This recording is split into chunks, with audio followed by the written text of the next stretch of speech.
Every version of Harley Quinn from the Batman Arkham games by Rocksteady featured something new to confront Batman.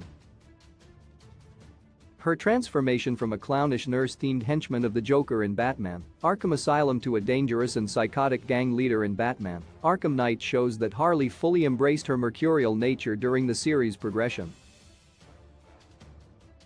Though her core element as a clownish and somewhat scatterbrained accomplice to the Joker remained for the most part, Batman Arkham City's Harley Quinn's Revenge DLC notwithstanding, she proved that she was capable of distinct character growth. This article contains spoilers for the Batman Arkham series. While she first appeared in a 1992 story for Batman, the animated series as little more than a one-shot character to play foil to the Joker, Harley quickly exploded in popularity. Her character soon began to rival that of her on-again off-again love interest, though her Batman Arkham redesign almost ruined her character, and it was not long until she starred in stories of her own. Often teaming up with her fellow sirens Poison Ivy and Catwoman, as referenced in Catwoman's arc in Batman Arkham City, Harley gained an independence that has brought the character to new heights.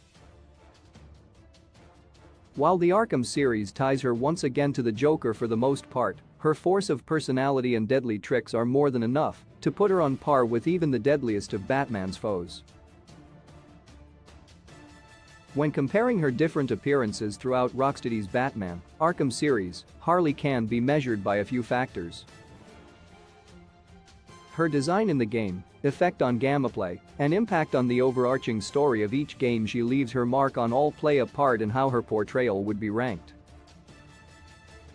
In looking at the 3 games, technically 4, counting Suicide Squad, Kill the Justice League, which needs Harley and Ivy as a couple, she appears in from Rocksteady, an interesting pattern emerges that proves that later in the series doesn't necessarily mean better characterization. 3.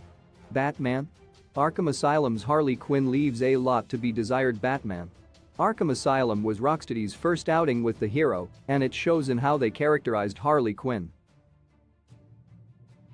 Aside from audio logs, she is given next to no backstory or characterization. While this can be said for many of the foes faced during Batman's night at Arkham, the fact that Harley is one of the recurring villains faced multiple times throughout the first half of the game means that this lack of personality has plenty of time to embed itself with the player. Her entire role in Joker's plot can be summed up as old man babysitter. She is given charge of both Commissioner Gordon and Warden Sharp and Bat Annoyer. Then there comes the issue of her Batman Arkham Asylum character design, which aged poorly.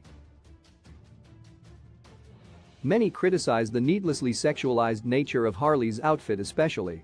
The outfit loses practicality in favor of sex appeal and ultimately adds nothing to her character or to the game as a whole. It's unnecessary and would been better left in her closet for this outing.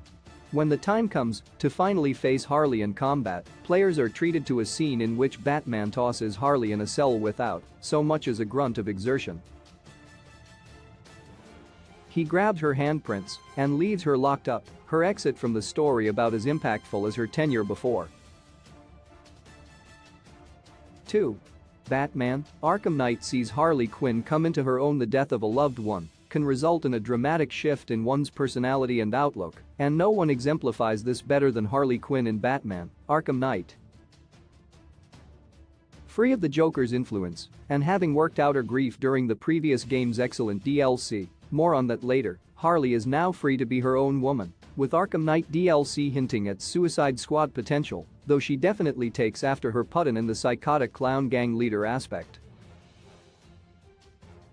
In Arkham Knight, we see Harley fully realized as her own villain, commanding a gang of her own through fear and intimidation, something that Arkham Asylum Harley never seemed capable of. Her outfit has undergone a much-needed shift from the previous games as well.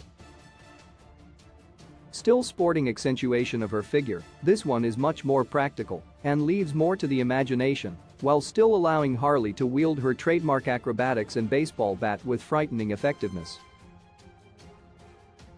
Her new outlook does suffer from regression though, as when faced with the opportunity to reunite with a version of her lost boyfriend in the form of Henry Adams, a man infected with mind-altering Joker blood, she immediately dropped whatever plans she had and attempted to free her reincarnated love. 1. Batman, Arkham City gives Harley Quinn a proper character arc. Harley begins Batman Arkham City as much a slave to the Joker's cruel affections as she was in Batman Arkham Asylum, which shortchanged Harley's backstory, though this time sporting a new, ever so slightly more practical outfit. She spends the game serving the Joker's plans to cure himself of his self-inflicted Titan overdose, but is ultimately unable to prevent his death.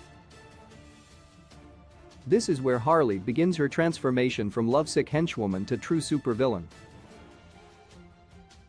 She channels her grief at Joker's death into rage as she marshals the remains of his gang into her own army to take down Batman and Robin. Her complete personality shift from quirky sidekick to grieving widow is harrowing and makes her an even more deadly foe to the dynamic duo during Harley Quinn's revenge. This character arc makes Batman Arkham City's Harley Quinn the best portrayal so far in Rocksteady's series. Suicide Squad, Kill the Justice League's Harley has potential. While little is known outside of trailers at time of writing about Suicide Squad, Kill the Justice League, aside from it hopefully not doing Batman's Harley, Ivy, and Catwoman dirty, Harley is one of 4 main protagonists along with perennial Suicide Squad teammates Deadshot, King Shark, and Captain Boomerang. Her personality is light and bubbly, a far departure from the grim and angry Harley seen in Harley Quinn's Revenge and Batman Arkham Knight. While the game not being released does preclude a spot on the list, an honorable mention for what is sure to be a fun romp with Harley and Task Force X is warranted. Harley Quinn is a deeply fascinating character which the Batman Arkham series touches on just enough to keep her engaging. Though some entries like the first fall flat in portraying her as anything more than a glorified goon, Rocksteady has shown that they are able to write her in a compelling way with drastic acts like the death of the Joker. Ultimately, it's when Harley is freed of her lover's influence that she truly comes into her own as a character.